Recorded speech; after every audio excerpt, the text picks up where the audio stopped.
Okie dokie.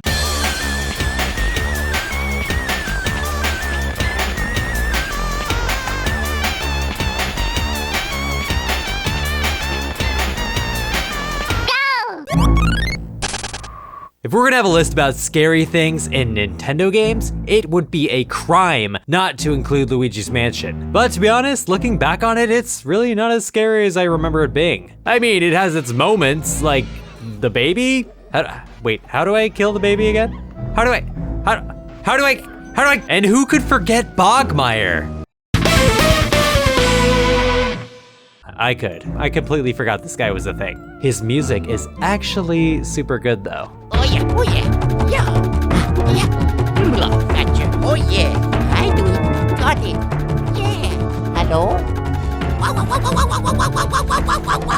The scariest thing about Luigi's Mansion, in my opinion, is definitely the way Luigi's voice starts to get progressively more terrified the more damage he takes. What starts out as a pointless but charming little feature in the form of Luigi calling Mario becomes something far more disturbing and just sad. I always felt terrible when Luigi would get hurt because he's just constantly trembling and humming pathetically, and man, I feel bad about it. Significantly better game aside though, there also exists another Luigi's Mansion game, Dark Moon for the 3DS. Hello? And while it's by no means any scarier than the one on GameCube, there are certain things about it that really do get under my skin. Specifically, the first 2 minutes inside the mansion.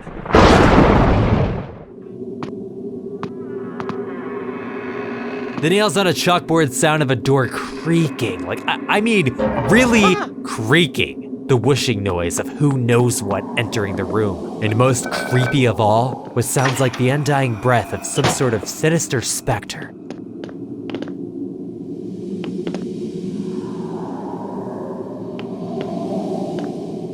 I can't take it! What kind of evil person put this in the game? Like, if I was this game's target demographic and decided to start playing late at night by myself, I honestly don't think I'd be able to keep looking for the poltergeist. I'd be way too scared. No shame. The audio component of games always scares me way more than the visual. And this game is no exception.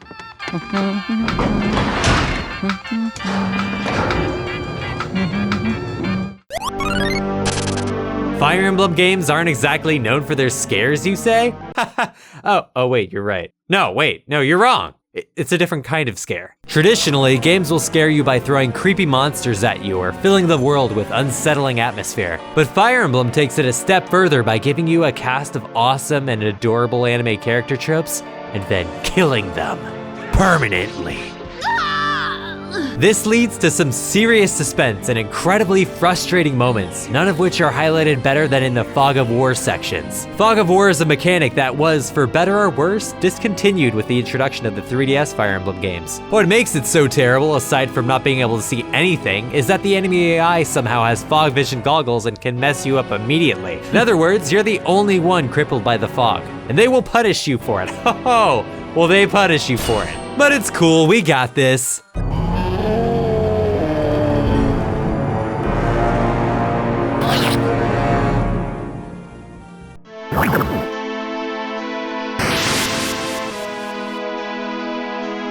That was tasty. Sweet. We done? Paper Mario Color Splash, despite its namesake, is a surprisingly dark and twisted game. The further you progress, the more you realize just how disturbed Bowser's army, and the Shy Guys especially, really are. Before we get to that, however, let me first say, this game is littered with insta-KOs. You can drown to death, get lava'd to death, run out of time to death, get trained to death, get crushed to death, and even make money to death. But the worst part is what happens after you die in battle. A mob of thirsty Shy Guys huddle up and literally suck the life out of you as the screen fades to white. Thanks for that, Nintendo. That's just fine. And speaking of Shy Guys, every time you save a big paint star, they reveal a memory of what happened to Port Prisma prior to you arriving. And what lies within those memories is honestly kind of disgusting.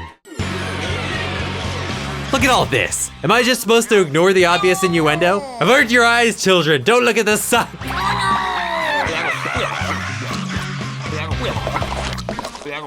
No. There does exist, however, one guy that not even the most foul of straw guys speak of. Its name, Shundakai. Mamma mia! Whoa!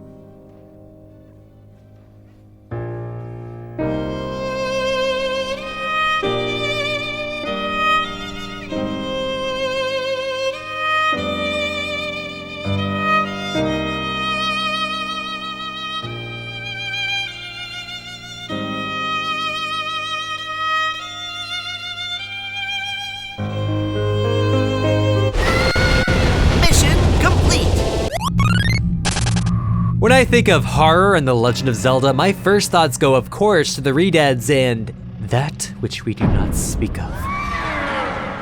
As I'm sure is the case for most Zelda fans. But having played through Twilight Princess HD earlier this year, there's something I find a bit more horrifying. Not just because of how disturbing this scene that plays out is, but because of what it represents. That scene is Linnayru's recounting of the Interloper War.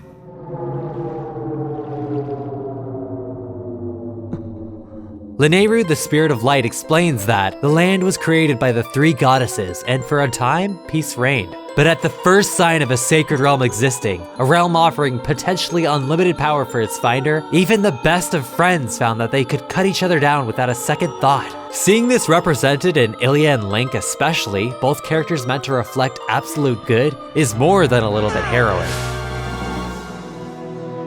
But it's an interesting tale in that it demonstrates the importance of understanding your limits and keeping yourself a sane, balanced individual in the face of obtaining great power. Seeing how best friends like Link and Ilya could just betray each other like that for the sake of obtaining more power, it cuts deep. Just like that knife.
You were close.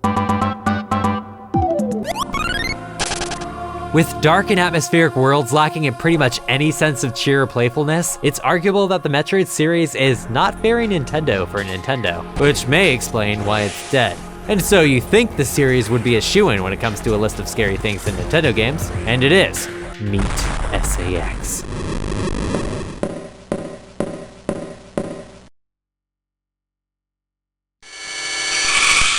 This diabolical monster is a perfect replica of Samus at her most powerful. And Samus begins the game at her absolute weakest, meaning if she runs into the SAX, well...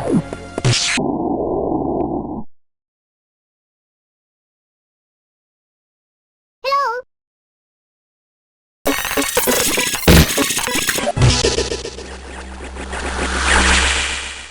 Let's just say it'd be really awkward. There's definitely a palpable sense of dread whenever you encounter it. The game's sound designers do such amazing work with the limitations of the Game Boy Advance, it's incredible. When the music changes to an eerie sort of ominous synth and you suddenly hear the heavy yet precise footsteps of a creature hell-bent on killing you, I'm not gonna lie, it's terrifying. You know what's waiting, and you know it means one thing: death.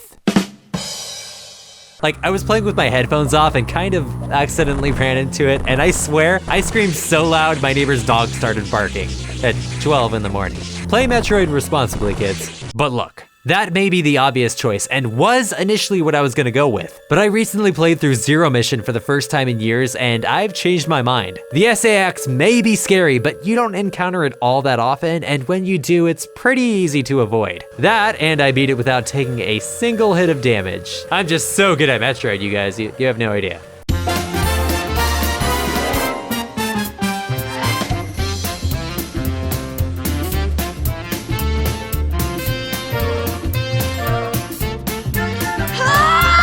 The real scariest moment in Metroid for me would be the Zero Suit sections in Zero Mission. Basically, you're even weaker than you are at the start of Metroid Fusion, and to make matters worse, you're being hunted by an armada of space pirates, all of which are faster and, in your current state, even deadlier than the SAX. And look at this dude, trying everything he can to stop you from escaping. This guy is the real MVP. I mean, he's dead now, but yeah, shoutouts to him.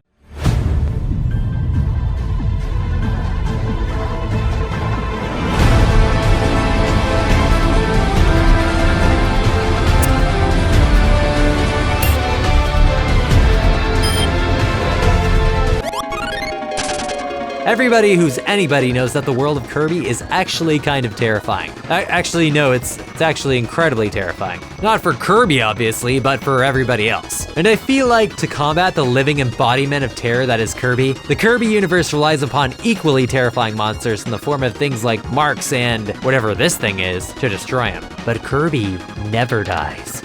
He's too cute. And when I first decided on choosing Kirby for the number 3 spot on this list, I was originally planning on giving it to Zero 2 from Kirby 64 for pretty obvious reasons. Possessing children and adorable Waddle Dees aside, it was actually Zero 2's character art that freaked me out the most. If you've seen it, you know what I'm talking about. The bleeding eye. Bleeding eye.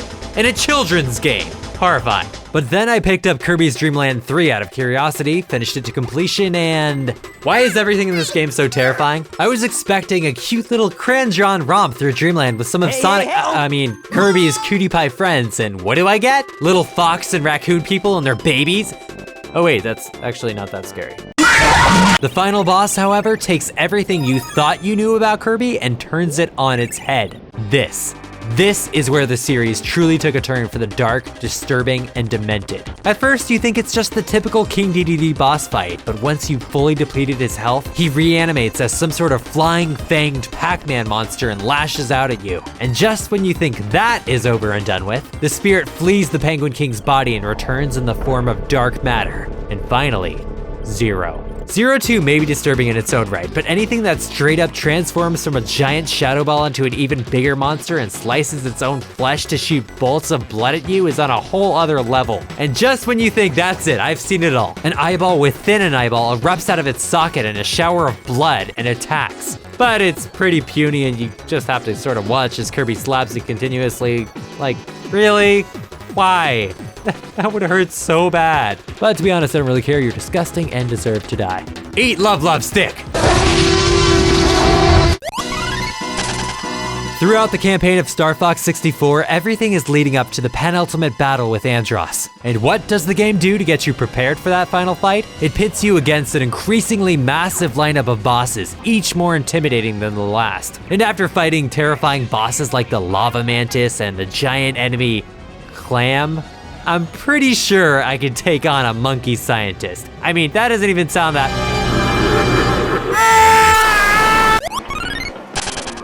Do you ever, wonder about how weird we are? Like, seriously, we live in an outside urban paradise inhabited by walking, talking sea creatures, and yet if we touch water, we somehow die. How? How? How are we a thing?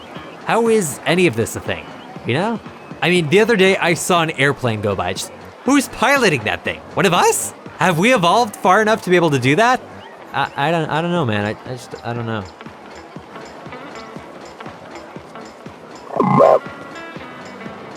By now, I think it's safe to say that Splatoon is a pretty weird game. Right off the bat, seeing these Squid Kid hybrids whose lives consist of murdering each other for sport with an assortment of heavy weapons is weird enough, but no, it doesn't end there. One of the shopkeepers, a sea anemone, for example, is being controlled by an evil clownfish who insults you.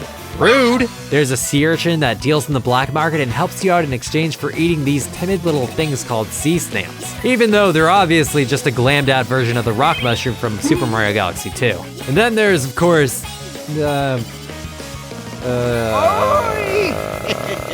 the enemies. Ugh. Pretty much everything in this game has an eerie sort of vibe to it. Like, everything about the design is at the very least subtly disturbing. And then you have blatant horror like this.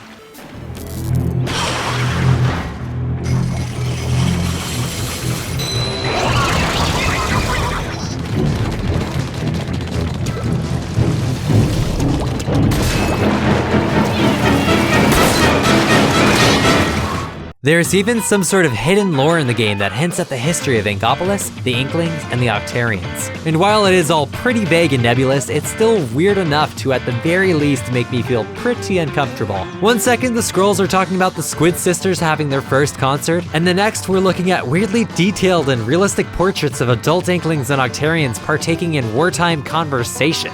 Like, what? It's the inconsistency and jarring nature of these scrolls that truly creeps me out. But even freakier than that is what happens after you beat a boss in the single-player campaign. Most people probably wouldn't even notice this, considering, well, what's the point of just standing there? But if you do stick around after taking out a boss, what plays is perhaps the most haunting, chaotic, and overall disturbing sounds that have ever played in a Nintendo game.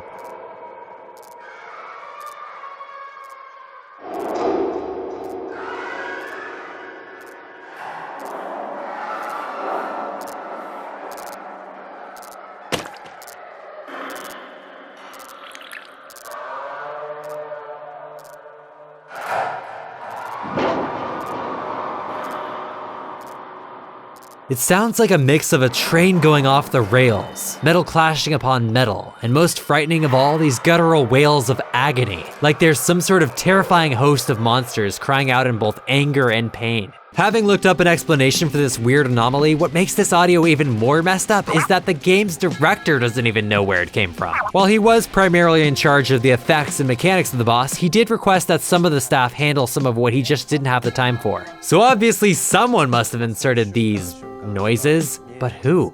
And why? And how did they make it? Personally, I like the fan theory that the noises represent you, the Inkling, taking out the Octarians' entire underground civilization. Whoever did this, I feel like they, perhaps more than anybody, truly understand Splatoon's atmospheric mix of cool and creepy. I thank you, mystery man or woman. I thank you for having helped make Splatoon such a unique and awesome game. Not for the nightmares, though. Screw you.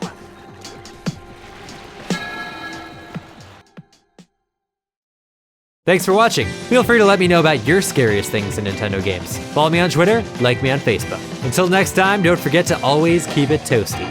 Yes, I'm keeping it. Okay, bye.